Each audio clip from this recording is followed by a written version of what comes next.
కర్కాటక రాశి వారికి అష్టమ స్థానంలో రవి, బుధుడు, రాహువు, శుక్రుడు నూతన కార్యక్రమాలలో మంచి ఉత్సాహాన్ని కలిగి ఉంటారు.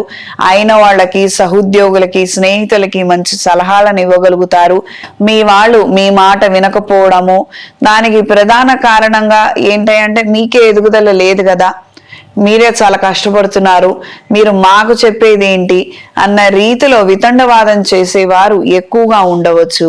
సాధ్యమైనంత వరకు అయిన వాళ్ళతో సంభాషించేటప్పుడు, సలహాలు ఇచ్చేటప్పుడు ఆచి తూచి మెలగండి. అక్కర్లేనటువంటి విషయాలకి వెళ్ళవద్దు.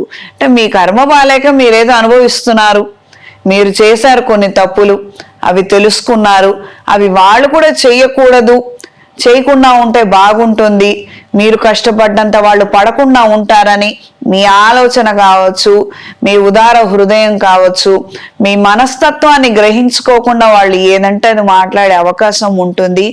ఈ విషయాలలో మాత్రం సాధ్యమైనంత వరకు నిదానంగా ఉండండి. మనస్తాపానికి గురయ్యే విధంగా మాత్రం ప్రవర్తించవద్దు. దూర ప్రయాణాలు అనుకూలంగా ఉంటాయి. పెట్టుబడులకు సంబంధించిన అంశాలు సానుకూలంగా ఉంటాయి. క్రితం దాచి ఉన్న ధనం మీకు తిరిగి చేతికి అందే అవకాశం ఉంది.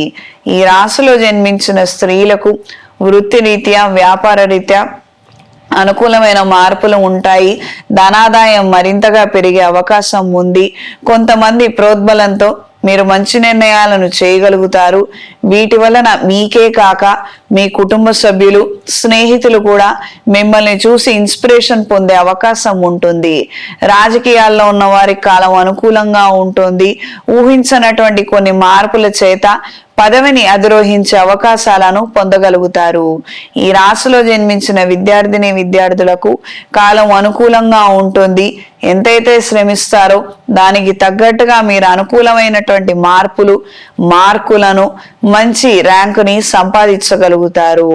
అనుకున్న విధానంగా యూనివర్సిటీలో సీటుని పొందగలుగుతారు. ప్రతిరోజు దక్షిణామూర్తి స్తోత్రాన్ని పఠించండి. అవకాశం ఉన్నవారు పరీక్షలకి 3 మాసాల ముందర దక్షిణామూర్తి హోమాన్ని జరిపించండి.